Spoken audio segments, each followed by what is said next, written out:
तो स्वागत है आपका इंजीनियर पाठशाला में। आज हम बात करने वाले हैं गियर बॉक्स के बारे में।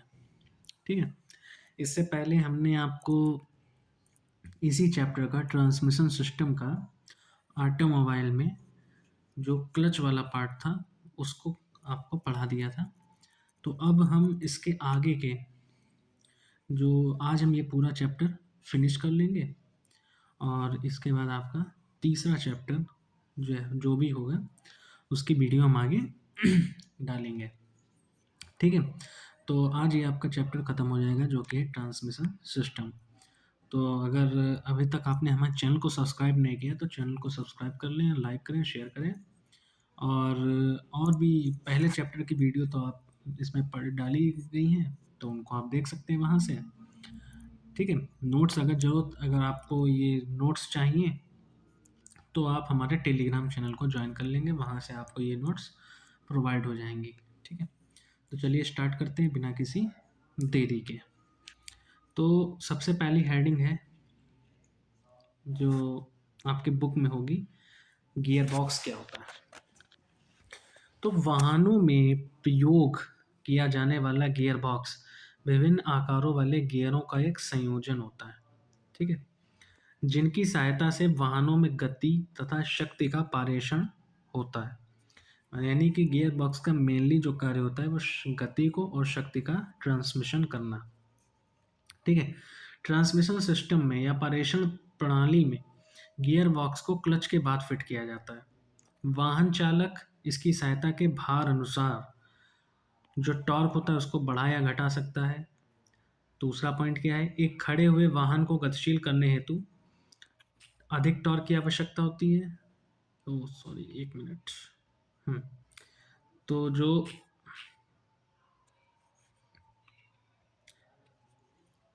एक खड़े हुए वाहन को गतिशील करने के लिए, मान लो आपकी कार कोई खड़ी है तो उसको गतिशील बनाने के लिए अधिक टॉर्क की आवश्यकता होती है, तथा जैसे ही गतिशील हो जाता है तो तुरंत ही हम कम टॉर्क लगाने की आवश्यकता होती है। तो तो हम बोल सकते हैं कि आघूर्ण को यानी कि टॉर्क को कम या अधिक करने का कार्य किसका होता है, गियर बॉक्स का होता है। तो ये आपकी कुछ गियर बॉक्स की संरचना होती है। यहाँ पे डायग्राम में आपको दिखाई दे रहा होगा। ठीक है। यहाँ पे देखिए, ये तो आपका आपने देखा ही होगा, गियर लगा हुआ होता है ऊपर, इसी को हाथ में पकड़ के हम गियर वगैरह डालते हैं। ये एक इसकी मुख्य शाफ्ट है। ठीक है। और ये यहाँ पे क्लच लगी होती है और ये क्लच सॉफ्ट है। ठीक है, समझ गए। ये आपकी क्लच की अवस्था है, ये क्लच लगी हुई है और ये होती है ले शाफ्ट। ठीक है। तो एक हो गई मुख्य शाफ्ट, एक ले शाफ्ट हो गई। ये प्रथम गियर की अवस्था है, ये वाली। ठीक है। फिर ये द्वितीय गियर उच्चतम गियर की अवस्था है और ये आपका बैक गियर की अवस्था है। ठीक है। और ये लीवर लगा हुआ है, यहाँ से हम गियर बदलते हैं। ठीक।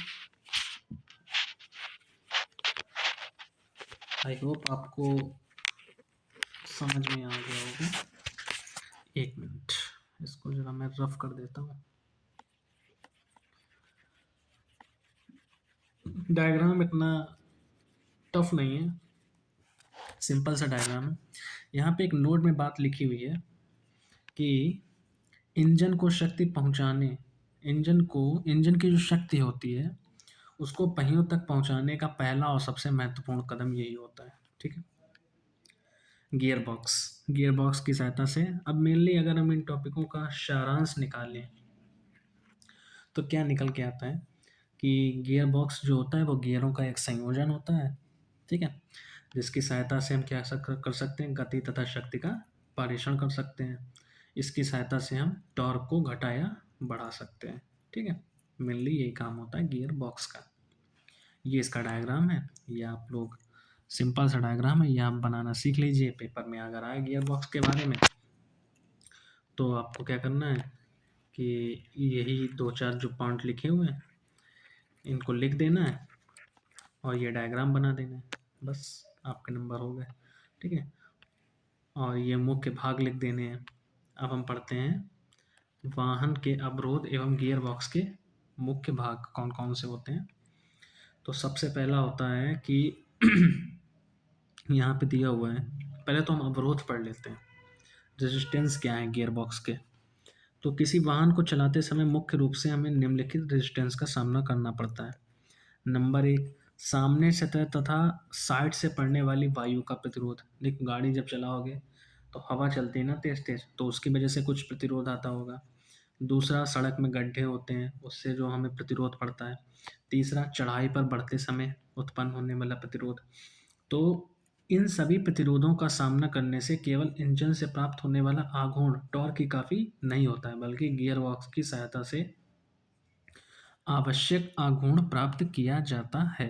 ठीक है, तो इन सब परिस्थितियों से निपटने के लिए गियर बॉक्स की आवश्यकता पड़ती है।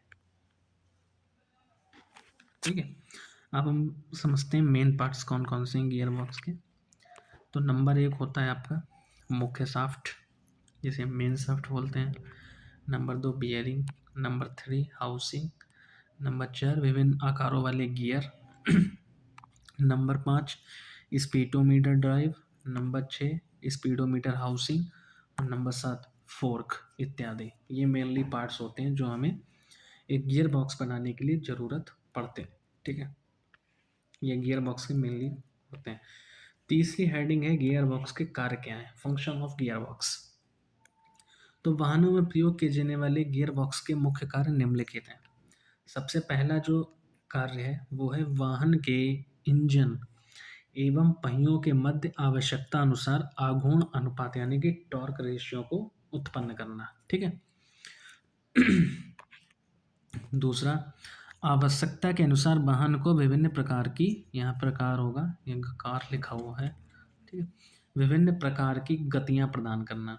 नंबर थ्री, जब भी आवश्यकता हो चालित शाफ्ट की गति को स्थिर कर देना या उदासीन कर देना, जिसे हम न्यूट्रल कहते हैं। ठीक है।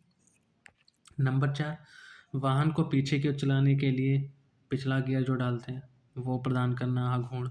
और नंबर पाँच है आपका अधिक लोड की अवस्था में वाहन को आवश्यक गति के साथ साथ पावर भी प्रदान करना। तो ये आपके पांच मुख्य जो कारक हैं, सॉरी कार्य हैं गियर बॉक्स के, ये आप इनको याद कर लेना। ठीक है, एकदम ज़्यादा इधर उधर का मैंने इसमें आपको नहीं पढ़ा रहा हूँ। जो पेपर में आएगा, जो आपके लिए इम्पोर्टेंट है, जिसको आपको समझना है, उतना ही सीमित लैंग्वेज में और सीमित शब्दों में। ठीक है, अब आ जाते हैं गियर बॉक्स के प्रकार, टाइप ऑफ गियर बॉक्स, कि गियर बॉक्स आखिर होते कितने प्रकार के हैं। तो अगर हम गियर बॉक्स के मुख्य रूप से निम्न प्रकार होते हैं चार। ठीक है, पहला होता है सरकने वाली मैश गियर बॉक्स, जिसे हम कहते हैं, आप इंग्लिश में याद रखें, ज़्यादा आपके लिए बेहतर होगा, sliding mesh gear box. Number two होता है constant mesh gear box. Number three होता है सिंक्रो मैश गियर बॉक्स, जिसे हम बोलते हैं तुल्यकाली।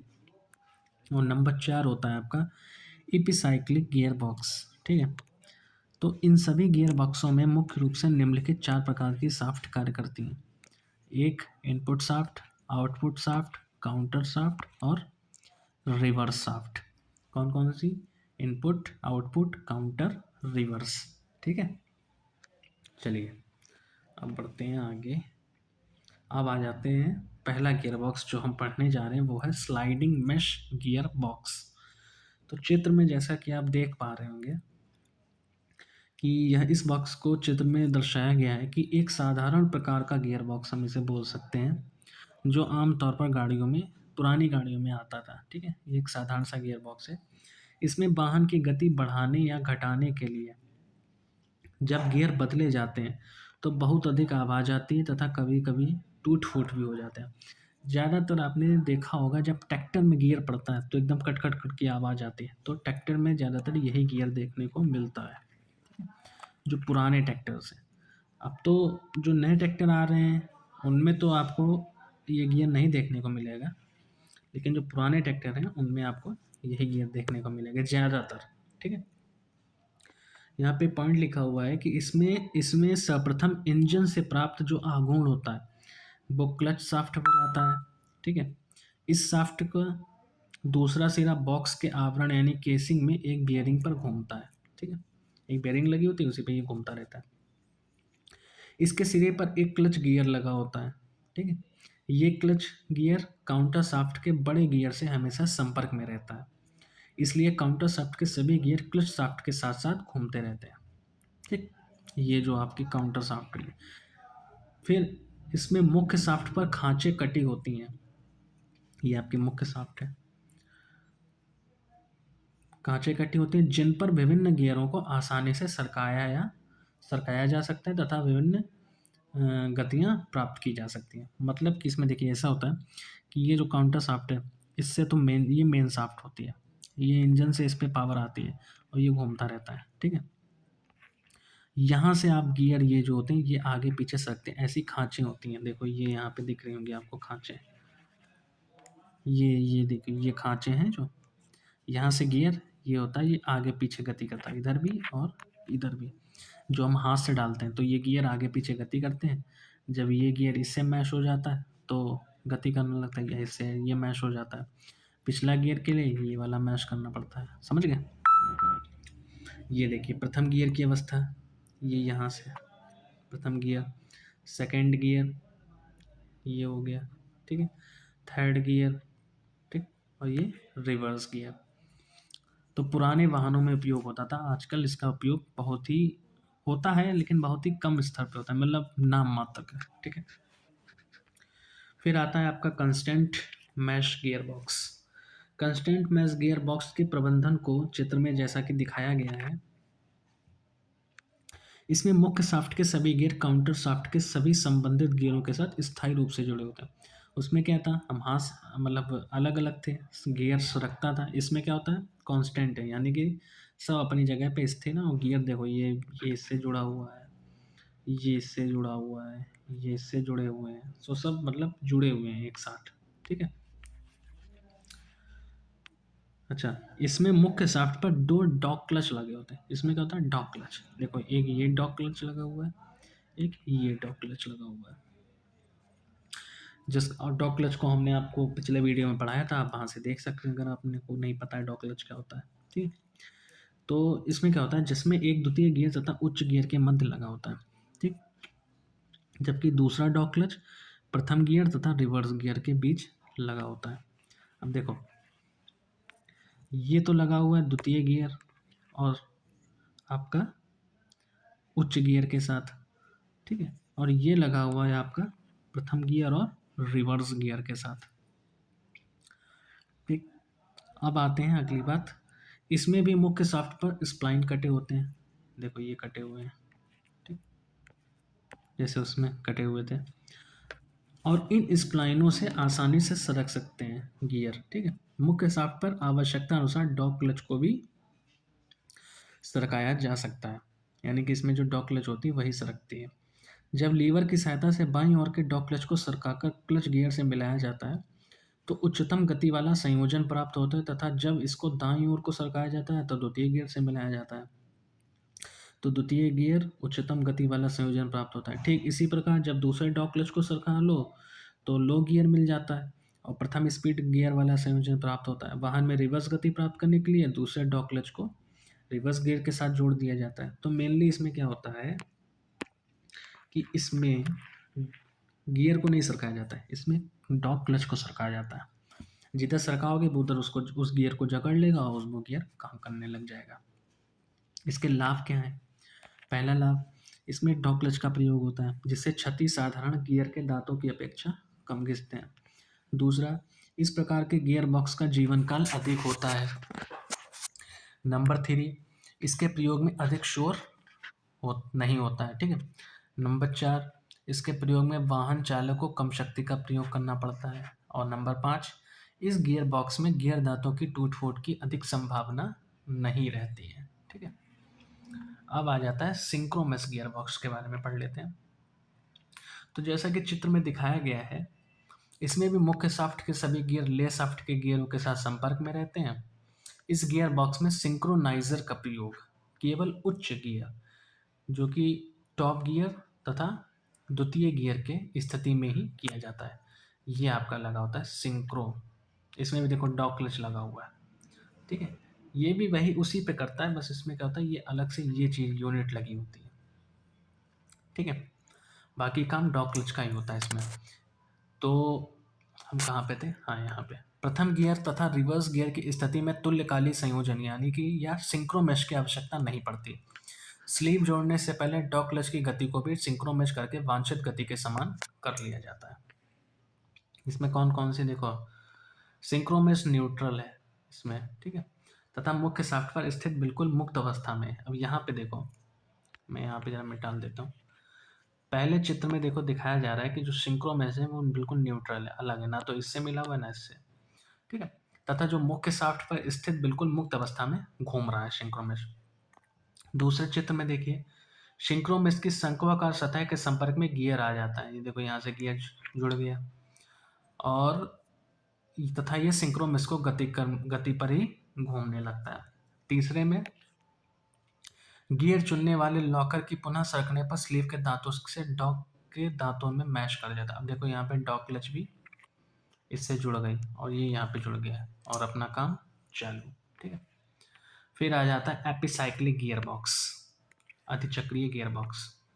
अधिचक्रीय गियर बॉक्स में एक बहुचक्रीय गियर का प्रयोग किया जाता है।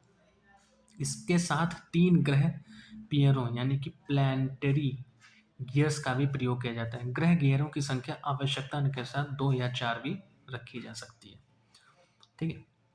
तो देखो ये जो बीच में लगा हुआ है ये तो है सन गियर, इसके चारों तरफ देखो 1 गियर, 2 गियर, 3 गियर, ये ग्रह की तरीके से काम करते हैं। इन्हें क्या कहते हैं? ग्रह गियर या प्लानिटरी गियर्स, ठीक है। और ये एक बड़ा चक्का लगा हुआ है जिसके अंदर ये सारे लगे हुए हैं, ठीक है। तो इसे बोलते हैं ring gear, internal ring gear.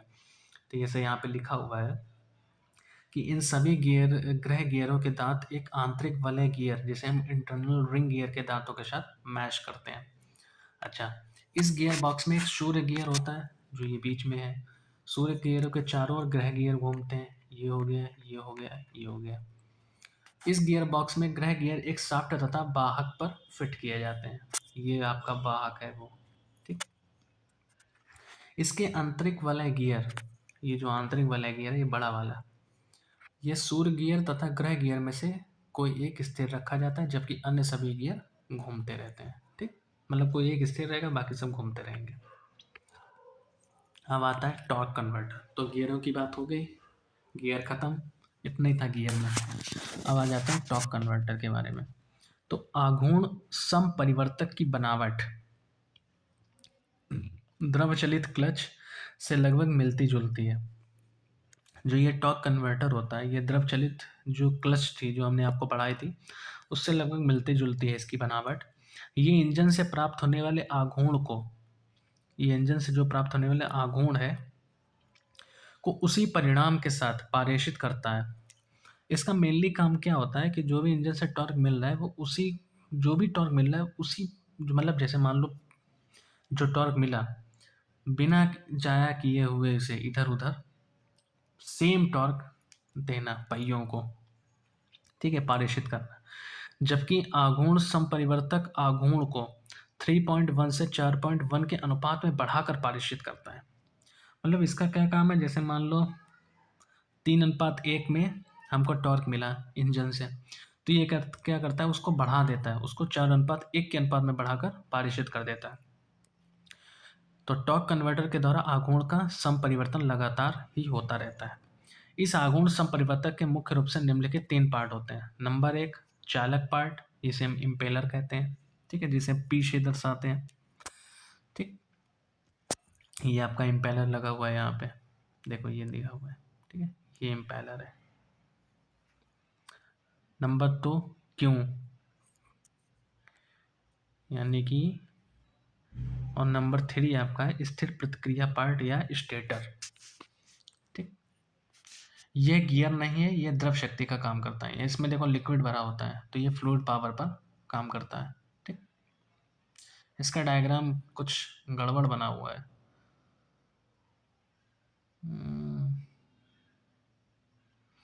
चलिए फिर आपको हम इसके बारे में समझा देंगे, इसकी एक अलग से वीडियो बना देंगे टॉर्क कन्वर्टर के ऊपर। अब आ जाते हैं ओवरड्राइव तथा स्वचालित पारेषण। ओवरड्राइव क्या है? ओवरड्राइव एक ऐसी युक्ति है जिसका प्रयोग किसी वाहन के गियर अनुपात को बढ़ाने हेतु किया जाता है। वाहन के अंदर इसका प्रयोग गियर वक्त के बाद में फिट किया जाता है। इसका प्रयोग मुख्य लाभ यह है कि इसके प्रयोग से वाहन के इंजन की निम्न जो लो स्पीड होती है वो वाहन को अधिक गति आसानी से प्रदान की जा सकती है। ये इसकी संरचना है, इसमें क्लच लगी होती है यहाँ पे, वाहक प्लेट है ये वाली, ये इसमें ये सूर्य गियर लगा हुआ है, ये इनपुट शाफ्ट है यहाँ पे, और ये वलय दिया हुआ है, ये आउटपुट शाफ्ट हो गए। ठीक है, अब आ जाते हैं ऑटोमेटिक ट्रांसमिशन सिस्टम। स्वचालित पारेषण प्रणाली के अंतर्गत वाहन की पारेषण प्रणाली को स्वचालित कर दिया जाता है। इसमें मतलब खुद सब कुछ होगा, आपको कुछ नहीं करना है। ये काफ़ी दक्ष यानी कि एफिशिएंट होती है, परंतु इस प्रणाली की तैयारी करना तथा इसकी मरम्मत इत्यादि कराना सामान्य पारेषण प्रणाली से काफ़ी महंगा पड़ता है। इसके मुख्य लाभ क्या हैं? नंबर 1, इसके प्रयोग से वाहनों को चलाना काफ़ी सरल हो जाता है। नंबर 2, प्रणाली अपेक्षाकृत अधिक यानी कि एफिशिएंट होती है, एफिशिएंसी बढ़ जाती है। नंबर 3, ये प्रणाली अधिक विश्वसनीय होती है। नंबर 4, ये प्रणाली लंबे समय तक बिना किसी समस्या के सही कार्य करती रहती है। और नंबर 5, इस प्रणाली को किसी भी व्यवस्था का बदलना काफ़ी सरल होता है। ठीक है, स्वचरण अब टाइप ऑफ ऑटोमेटिक ट्रांसमिशन क्या है? नंबर 1, स्वचालित प्रणाली को मुख्य रूप से 2 वर्गों में विभाजित किया गया है। नंबर 1 होता है पूर्णतः स्वचालित मतलब फुल्ली ऑटोमेटिक, और नंबर 2 सेमी ऑटोमेटिक या ऑटोमेटेड मैनुअल ट्रांसमिशन। चलिए इनको भी जल्दी से पढ़ लेते हैं। सबसे पहले आता है पूर्णतः स्वचालित प्रणाली। इस प्रणाली में क्लच से ही स्वचालित रूप से ऑपरेट होते रहते हैं तथा गियर भी स्वचालित रूप से ही बदलते जाते हैं। इस प्रणाली पर आधारित वाहनों में 2 पैडल होते हैं। इसमें से एक एक्सेलरेशन पैडल और एक्सीलरेटर होता है, या एक्सीलरेटर या और दूसरा ब्रेक पैडल होता है। मतलब इसमें क्लच होती ही नहीं है, खुद ही सब कुछ होगा, आपको कुछ नहीं करना, बस स्पीड बढ़ाते जाइए, गियर पड़ते जाएंगे। पूर्णतः स्वचालित प्रणाली के मुख्य भाग होते हैं। एक होता है इसमें बहुप्लेट clutch, torque converter, epicyclic gear train और एक्सेलरेशन पैडल और ब्रेक पैडल। ठीक है, अब आ जाता है सेमी ऑटोमेटिक ट्रांसमिशन सिस्टम। इस प्रणाली के अंतर्गत गियर एवं क्लच दोनों को ही स्वचालित रूप से ऑपरेट नहीं किया जाता। इसमें गियर परिवर्तन का कार्य वाहन चालक यानी कि ड्राइवर को स्वयं ही करना पड़ता है। इस प्रणाली की दक्षता पूर्ण स्वचालित पारेषण से अपेक्षा कम होती है। ठीक है, अब आ जाते हैं लगातार परिवर्तनशील पारेषण प्रणाली यानी कंटिन्यूसली वेरिएबल ट्रांसमिशन सिस्टम, ऐसे इसका फुल फॉर्म है, या शॉर्टकट में कह सकते हैं CVT सिस्टम।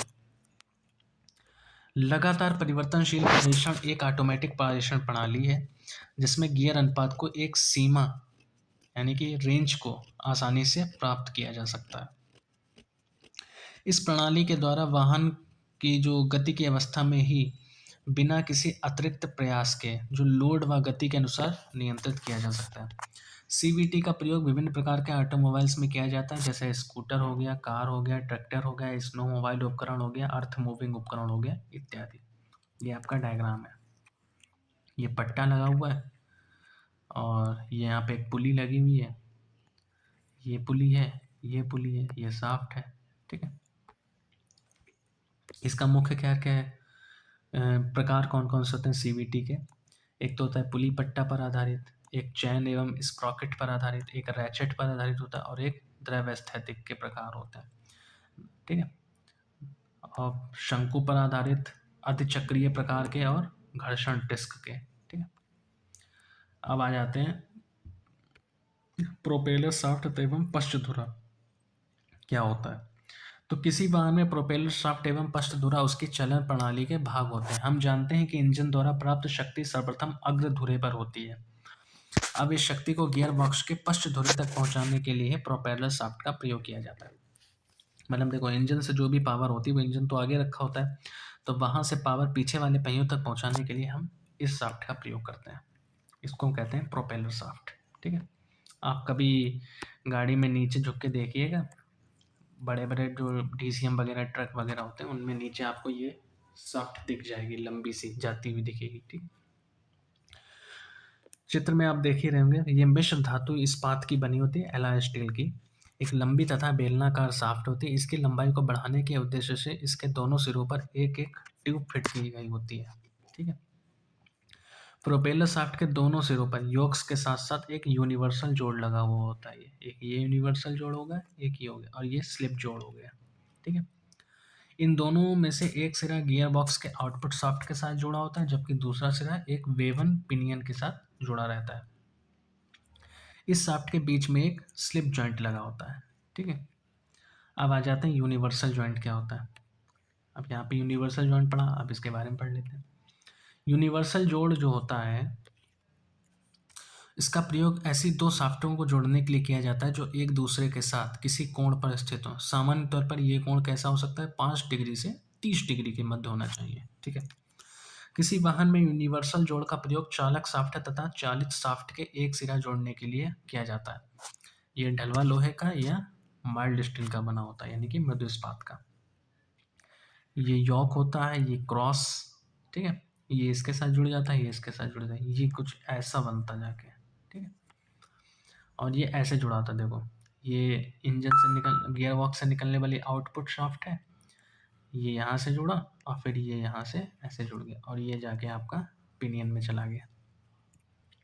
ये जोड़ क्या करता है? सस्पेंशन को कम करता है। मतलब इसका प्रयोग काहे के लिए किया जाता है? सस्पेंशन को कम करने के लिए। अब आ जाते हैं डिफरेंशियल। ये डिफरेंशियल से ही जाके जुड़ती है ये शाफ्ट यहाँ से। ठीक है? और डिफरेंशियल का काम क्या होता है? दोनों पहियों तक आघूर्ण को पहुँचाना। चलिए आइए इसको भी समझते हैं। तो पुराने समय में किसी भी वाहन में इंजन के आघूर्ण को वाहन के पहियों तक पहुंचाने के लिए केवल क्राउन पहिया तथा वेवल पिनियन का पहले प्रयोग किया जाता था। ये दिया हुआ है। लेकिन जिसके बाद प्रयोग में समस्या ये होती थी कि वाहन को किसी मोड़ पर मोड़ते समय उसके बाहरी पहियों को अंदर वाले पहियों की अपेक्षा अधिक दूरी तय करनी पड़ती थी। तो इस समस्या के समाधान के लिए फ्रांस के एक आविष्कारक मिस्टर पैक्यूअर ने डिफरेंशियल का आविष्कार किया। ये इतना इम्पोर्टेंट नहीं है। ठीक है? तो डिफरेंशियल असेंबली के मुख्य भाग कौन कौन से हैं? क्राउन पहिया, वेवल पिनियन, क्राउन पहिया केज, सूर्य पिनियन तथा स्टार पिनियन। ठीक है? चलिए अब डिफरेंशियल का कार्य सिद्धांत पढ़ लेते हैं। चित्र में आप देख रहे होंगे, इसको आसानी से समझा जा सकता है चित्र के माध्यम से। ये दो पहिए लगे हुए हैं आपके, एक ये एक ये। ठीक है? तो यहाँ से ये आपकी आई पावर। ठीक, ये इससे जुड़ी, देखो ये लगा हुआ है, एक ये लगा हुआ है, एक ये लगा हुआ है। तो ये जो ऐसे आता है, अब ये जब घूमेगा तो यहाँ पे अंदर, अब हम आपको संरचना पढ़ाते हैं तब आपको समझ में आएगा। पहले थ्योरी पढ़ लें। ठीक है? तो वाहनों में अंतिम चालन के प्रयोग के कारण आउटपुट शाफ्ट को प्राप्त होने वाला आघूर्ण भी दो बराबर अर्ध शाफ्टों में बराबर बढ़ जाता है। इस प्रकार वाहन को मोड़ते समय इनसे कोई भी पहिया फिसलने वाले स्थान पर हो तो इस समय उस पहिए तक पहुंचने वाला आघूर्ण के कारण पहिया स्वतंत्र रूप से घूमने लगता है। इस प्रकार वाहनों को मोड़ते समय इनमें से कोई भी पहिया यदि फिसलने वाले स्थान पर हो तो इस समय उस पहिए तक पहुंचने वाला आघूर्ण के कारण पहिया स्वतंत्र रूप से घूमने लगता है। इसके कारण मोड़ने के कोई भी इस पे बल नहीं कार्य करता है। जैसे मान लो ये पहिया जब ये पीछे रह गया और ये आगे चला गया, तो क्या होता था, इस पे कहीं ज़्यादा फोर्स लग गया, इस पे कम लग गया, तो गाड़ी डिसबैलेंस हो जाती थी। लेकिन इसकी मदद से गाड़ी डिसबैलेंस नहीं होती, बराबर दोनों पे टॉर्क जनरेट होता है। ठीक है? ऐसी स्थिति में क्या होता है, फिसलने वाली पोजीशन पर रहने वाला पहिया क्राउन पहिए से दोगुनी गति पर घूमता है तथा दूसरा पहिया स्थिर अवस्था में रहता है। इस प्रकार किसी भी मोड़ पर मोड़ते समय वाहन के पहिए फिसलने से बच जाते हैं। अब आ जाते हैं रियर एक्सल, पश्च सिरा। ये धुरा किसी वाहन के पीछे के चौड़े वाले भाग में फिट किया गया होता है। ये धुरा एक केस में बंद रहता है। ठीक है? पश्च धुरे के प्रकार कौन कौन से हैं? दो प्रकार हैं, दृढ़ धुरे और लचीले, यानी कि फ्लेक्सिबल और रिजिड। ठीक है? ये होता है धुरा, यहाँ पे। पश्च धुरा चालन के प्रकार, टाइप्स ऑफ रियर एक्सल। सबसे पहला हॉट चकिस चालन और टॉर्क ट्यूब ड्राइव। तो ये होता है पश्च धुरा। स्पष्ट दौरे के हॉट चेकिस चालन को चित्र में दर्शाया गया है। इसमें प्रयोग की जाने वाली स्प्रिंग को मुख्य रूप से निम्नलिखित बलों को सहन करना पड़ता है। कौन सा? एक तो वाहन की बॉडी का भार, उसमें बैठे यात्रियों का भार, उसमें रखे सामान का भार, साइड थ्रस्ट, चालन थ्रस्ट और टॉर्क रिएक्शन। आघूर्ण नली जो कि चित्र में दिखाया गया है, इसमें प्रयोग की जाने वाली पत्तीदार स्प्रिंग मुख्य रूप से निम्न प्रकार के बलों को सहन करती है। वाहन के बॉडी का भार, उसमें बैठे यात्रियों का भार, उसमें रखे सामान का भार और साइड थ्रस्ट। अब आ जाते हैं लास्ट टॉपिक, पहिया और टायर। सबसे पहले पहिए के प्रकार, टाइप ऑफ व्हील। तो वाहनों में मुख्य रूप से निम्नलिखित 3 प्रकार के पहिए प्रयोग किए जाते हैं। सबसे पहला डिस्क वाला पहिया। डिस्क वाले पहियों का बिना एज हुआ का आवरण प्रयोग किया जाता है। ठीक है, ये डिस्क वाला पहिया होता है। इसमें रिम होता है, बीच में एक डिस्क लगी होती है। फिर आता है तार वाला पहिया, जैसे साइकिल में। तो तार वाले पहिए का उपयोग इसका उपयोग ज़्यादातर इसी का उपयोग किया जाता है। ठीक है। फिर आ जाता है ढलाई वाला पहिया। तो ढलाई वाले पहिया का जो प्रयोग होता है, यहाँ पे हिंदी थोड़ा गड़बड़ हो गई है। तो जो ढलाई वाले पहिया होता है, इसका प्रयोग आमतौर पर आजकल की कारों में किया जाता है। आपने देखा होगा अच्छे अच्छे कार आती हैं जिनके अलॉय व्हील्स लगे होते हैं बड़े बड़े। फिर आता है टायर। तो टायर एक प्रकार का, ये यहाँ पे टायर का एक आपका दिया हुआ है। ठीक है, ये आपका टायर का क्या कहते हैं उसे, सेक्शन दिया हुआ है। ठीक है,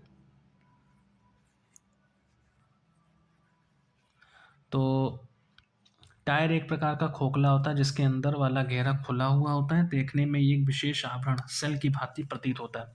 ये एक विशेष प्रकार की रबड़ से तैयार किया जाता है। इसके मुख्य कार्य क्या होते हैं? वाहन के बॉडी के भार को सहन करना, वाहन में रखे सामान इत्यादि के भार को सहन करना, वाहन के चलते समय लगने वाले झटकों को सहन करना, इंजन से प्राप्त शक्ति को पहियों तक पहुंचाना तथा वाहन को आगे बढ़ाना, ब्रेक लगने के पश्चात जब वाहन रुकता है तो उस समय विपरीत दिशा से लगने वाले बल को सहन करना। अब आ जाता है टायर के गुण और पहिए की ज्यामिति। ये आपका टायर का क्रॉस सेक्शन दिया हुआ है। ठीक है, या अनुप्रस्थ काट बोल सकते हैं। तो हम इसको ज़रा जूम कर लेते हैं, आपको साफ साफ दिखे। तो एक अच्छे टायर के गुण क्या क्या है? टायर फिसलन रोधी होना चाहिए। टायर जो है हीट को सहन करने योग्य होना चाहिए। टायर का डिज़ाइन इस प्रकार होना चाहिए ताकि वाहन चलाते समय एक समान रूप से घिसे, यानी कि ये नहीं आगे वाला पहिया एकदम घिस गया, पीछे वाला घिस ही नहीं रहा। टायर में उच्च भार को सहन करने का अच्छा गुण होना चाहिए। टायर के झटके सहन करने का भी गुण होना चाहिए। टायर ऐसा होना चाहिए कि वाहन के चलते समय में शोर ना करे और टायर का संतुलन अच्छा होना चाहिए। भारत में प्रयोग किए जाने वाले टायरों के प्रकार। भारत में 2 रूप से मुख्य टायर प्रयोग किए जाते हैं। सबसे पहले ट्यूब वाले टायर और बिना ट्यूब वाले टायर। और अगर हम टायरों को उनकी संरचना के आधार पर बांटें तो एक आता है क्रॉस प्लाई वाले टायर। इनमें रेशे टायर के अक्ष से एक निश्चित कोण पर एक दूसरे को क्रॉसवाइज बुने हुए होते हैं रेशे द्वारा। फिर आता है रेडियल प्लाई वाले टायर। इनमें सभी रेशे एक दूसरे के समांतर होते हैं। फिर आता है वेल्टेड प्लाई वाले टायर। ये क्रॉस प्लाई और रेडियल टायर दोनों का मिला जुला हुआ रूप होता है।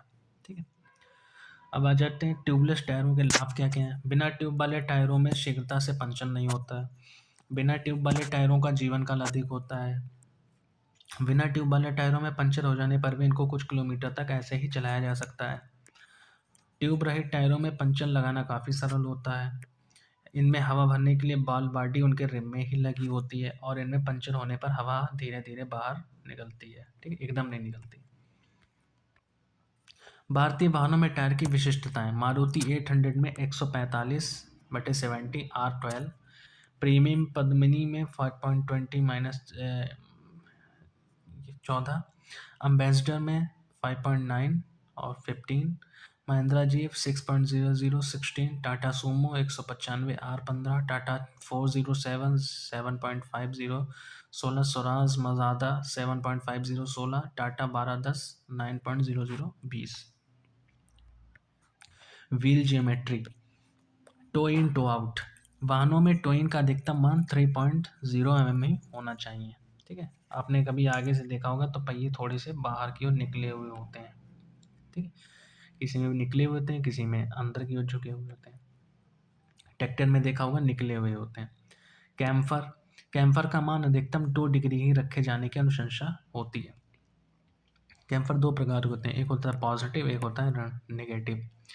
देखो ये जो टायर होता है, अगर आप यहाँ से एक सीधा लाइन डालें तो ये जो ये कोण होता है, अब यहाँ से देखो, और टायर की जो एक स्ट्रेट लाइन डालें ऐसे, तो ये जो ये होता है इसी को कहते हैं धना कैम्फर। ठीक है, फिर आता है किंग पिन झुकाव। किंग पिन के ऊर्ध्वाधर अक्ष से झुकाव को ही किंग पिन झुकाव कहते हैं। इसे सामान्यतः 7 से 8 डिग्री के मध्य रखा जाता है। फिर आता है कैस्टर। कैस्टर का मान सामान्यतः 3 डिग्री रखा जाता है। कैस्टर को साइड से देखते हैं। पहले तो एक सीधा लंब ऐसे डालो, और फिर जहाँ से ये साइकिल में देखा होगा, साइकिल में जो स्टैंड होता है वो यहाँ से नहीं लगा होता है, वो थोड़ा यहाँ से लगा होता है, तो वहाँ से आप ऐसे डालिए, तो इसके बीच का जो कोण होता है बस उसी को क्या कहते हैं, कैस्टर कहते हैं। ठीक है, ये भी दो प्रकार का होता है, धनात्मक और ऋणात्मक। अब आ जाते हैं पहियों का संतुलन, बैलेंसिंग ऑफ व्हील। किसी भी वाहन को सुचारू रूप से चलने के लिए उसके पहियों का संतुलन होना अति आवश्यक है। संतुलन दो प्रकार के होते हैं, एक होता है स्टैटिक, एक होता है डायनेमिक। स्टैटिक होता है जब खड़े हुए वाहन के पहियों को स्वतंत्र रूप पूर्वक घुमाया जाता है और वह एक ही बिंदु पर आकर रुक जाए, तो इसे कहते हैं स्टैटिक। दूसरा गतिशील, जब पहिया चलते समय संतुलित रहता है। पहियों की उम्र को प्रभावित करने वाले कारक कौन कौन से हैं? अत्यधिक भार, ओवरलोडिंग करना, गलत तरीके से सामान को भरना, हवा का एयर प्रेशर, पहियों का असंतुलन, पहिया ज्यामिति जैसे toe in toe out, camber, caster, इससे घिसने में और ये सब वगैरह वगैरह, यही सब इसका कारण होता है। वाहन की गति, सड़क की दशा, ड्राइविंग की आदतें जैसे अचानक ब्रेक लगाना या तेज गति से मोड़ना, और टायर का रखरखाव और टायर की गुणवत्ता। तो यहाँ पर ये आपका चैप्टर हो जाता है कंप्लीट। ठीक है, तो ये हो गया आपका चैप्टर कंप्लीट। तो आपका ट्रांसमिशन चैप्टर जो है वो कंप्लीट हो गया है। अब इसके बाद हम नेक्स्ट चैप्टर पर वीडियो जल्द से जल्द लाएंगे। तब तक के लिए अगर आपको ये PDF चाहिए तो आप टेलीग्राम चैनल हमारा ज्वाइन कर लीजिए, जिसका लिंक आपको डिस्क्रिप्शन में मिल जाएगा। और पुरानी वीडियोस की जो प्लेलिस्ट है उसका भी लिंक आपको डिस्क्रिप्शन में मिल जाएगा। अगर आपने हमारे चैनल को सब्सक्राइब नहीं किया तो सब्सक्राइब कर लें, और ऐसे ही देखते रहें वीडियो, लाइक करें, शेयर करें, और बताएं किस टॉपिक पे, अगर आपको कोई टॉपिक नहीं समझ में आ रहा है तो उस पर हम वीडियो बनाएंगे। ठीक है, तब तक के लिए जय हिंद, जय भारत।